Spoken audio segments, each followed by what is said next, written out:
Well, welcome right back here on Africa Business Radio. That was our investment tip for the morning. And we're jumping right out of that to our guest conversation this morning. Of course, at the start of this show, I told you about the big news in Nigeria, talking about the Twitter ban. There's been on major headlines, both in and outside of Africa. And so joining us this morning to discuss the socio-economic impact of this move by the Nigerian government is Andy Madaki. He is a cybersecurity and communication consultant. He's also a computer forensics graduate and the CEO of Daisy 4 Technologies. Good morning, Mr. Madaki. Thank you so much for joining us this morning. Good morning and thanks for having me. All right. So just before we get into the conversation of, the ban, the deletion of the president's post on Twitter and all of that, let's take our minds back to what happened in April 2021, the move by Twitter, when they announced that, we're going to be setting up our first African office in Accra and not Lagos, as a lot of persons expected. And in its justification, they had cited Ghana's support for free speech. They had cited online freedom, the open internet and all of that. And the choice came despite the fact that Nigeria probably has more Twitter users, 40 million by one count, than Ghana has people. So when this actually happened, Mr. Madaki, what crossed your mind? What came to your mind at that point in April? Yes, because we all sat and watched what happened because we're ride-hailing apps with one raised billions of naira to pack up shop with Go-Kada and the likes. We also saw before the 2019 election where a sitting governor pretty much told the UK to mind their business. And so Amazon is opening an office in Africa. It's not in Nigeria. Volkswagen is going to Ghana. German healthcare facility is going to some other place in Africa. And so whether we like it or not, and so people can survive longer.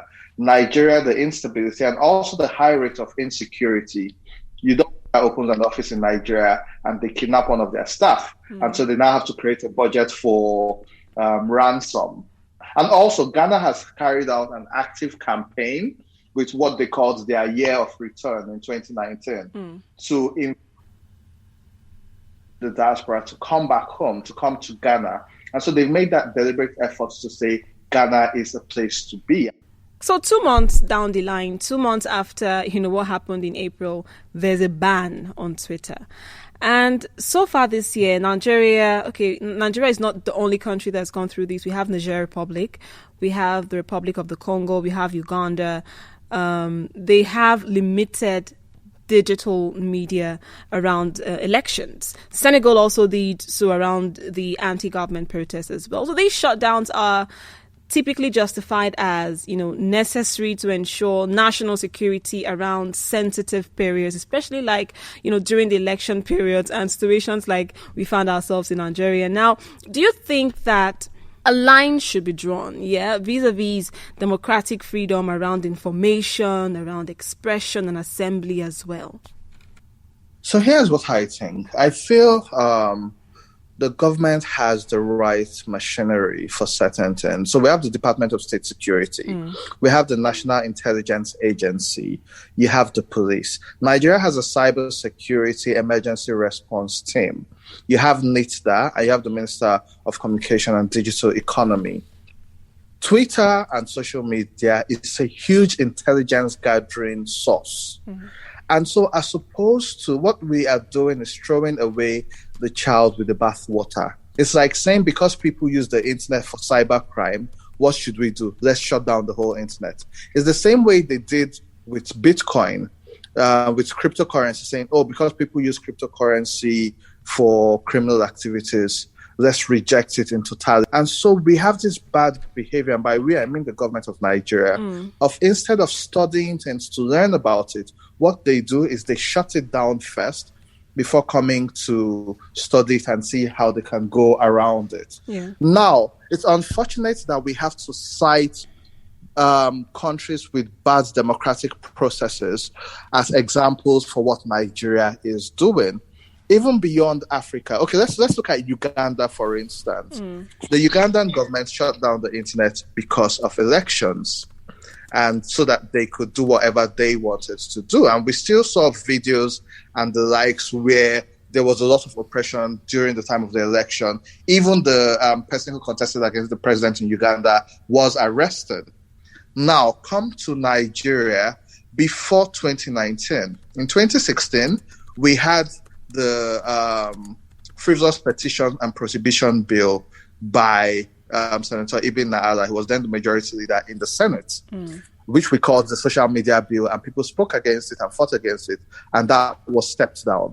In 2019, two bills were submitted, which one was the Commission on Hate Speech, and another was the Internet Falsehoods Prohibition Bill.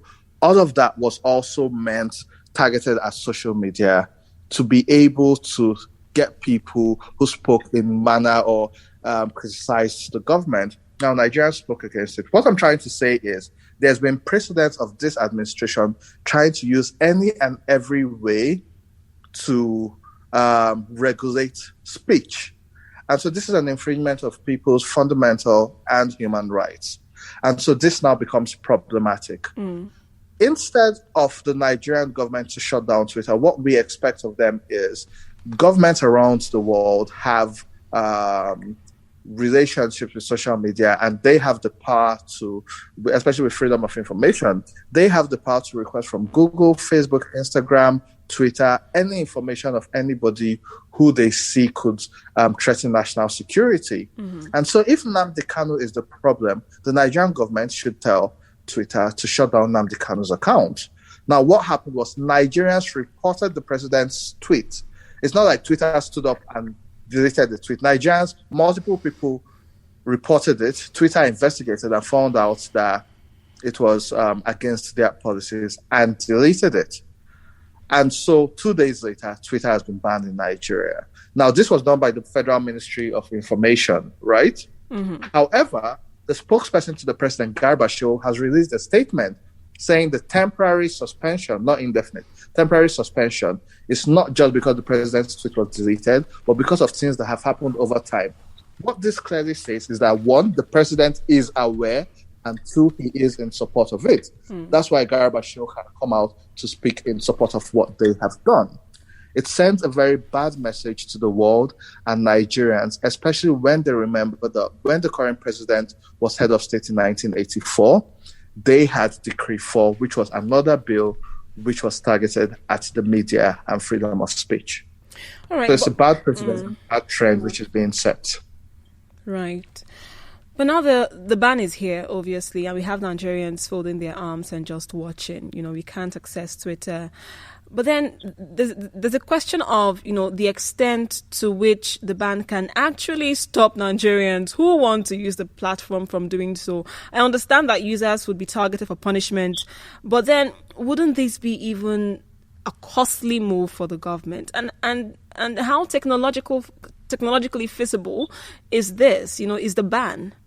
So unfortunately, the government, technologically feasible, the government has already shown that they can do it because all they needed to do was to get the telcos to ban Twitter and its IP, which they've done. A lot of people using VPNs to access Twitter, yes, but the government has gone a step further through the Ministry of Justice to say the Directorate of Public Prosecution should prosecute people who are using Twitter. And so they have the powers to do it. But I keep saying the fact that you've got powers to do certain things doesn't mean you should. Now, let's talk about the impact. Now, according to NetBlocks, which has a calculator which shows the impact of media censorship or online censorship, in the first day of the ban, Nigeria lost potentially 2 billion naira as a result of the ban on Twitter. Now, 3 days in, Nigeria is potentially losing about 6 billion naira as a result of this. Now, this is from investors, this is from businesses, this is from livelihood, because you have a lot of young people who are social media managers, who are digital content creators and the likes. You are kicking them out of work in a country where unemployment is already above 30%. So what does this do? It increases unemployment, which gets people out of work. Two, it affects investor confidence for investors who want to come do business in Nigeria. What they would say is, if Twitter can get shut down, we can get shut down as well. And then three, the bigger problem is with the high rate of insecurity and insurrection, insurgency, which we've seen in the north. What this means is that when more people are unemployed, crime rate increases. When there's a higher level of poverty, crime rate increases. And so what also helped the Nigerian economy over time was diaspora remittance. In 2020 alone, diaspora remittance reduced from 23 billion to about 21 billion. So when you see all those figures, we are already having an economy which is declining. So there are larger ramifications and implications of banning Twitter in Nigeria, because it affects the economy generally and also affects security because you're making more people unemployed. Yeah, that's right. I mean, just shortly after the ban, we saw what happened, the effect it had on traffic, some leading local mobile networks also and all that. So it was really, we felt that one immediately after it was let out. But then again, you mentioned how a lot of persons are jumping on VPNs. And there's the issue of, the whole service coming with significant cost. We've seen poorer Nigerians turning to free VPNs instead of the fee-based ones that are more secure. Now, from a cybersecurity consultant, point of view, where does this leave us in terms of exposure to theft and other forms of hacking? So the thing with technology is that as newer technology and innovations happen, cyber criminals find newer ways to manipulate the system. And so, unfortunately, a lot of Nigerians are now using VPNs. Some of them are not the most secure. Some of these VPNs give the providers full access to your personal information. Sure. And this could put your financial information at risk because you're using a VPN. This could also expose your private data because nobody really reads terms and conditions. And so you don't know what you're signing up to by taking some of those VPNs, using some of those VPNs. Cyber criminals will also now find new ways for phishing scams and social engineering scams to deceive Nigerians who are not the most knowledgeable about cybersecurity by tricking them to use several links to access Twitter, to change their IP and the likes. And that could pose a huge risk, especially a cybersecurity risk, which is something we are already dealing with. But unfortunately, it's going to make the criminals find smarter ways to bypass the system or invent newer crimes to take advantage of the situation. All right, just before I let you go now, Mr. Madaki, I mean, how do you see the government coming out of this in the long run, really?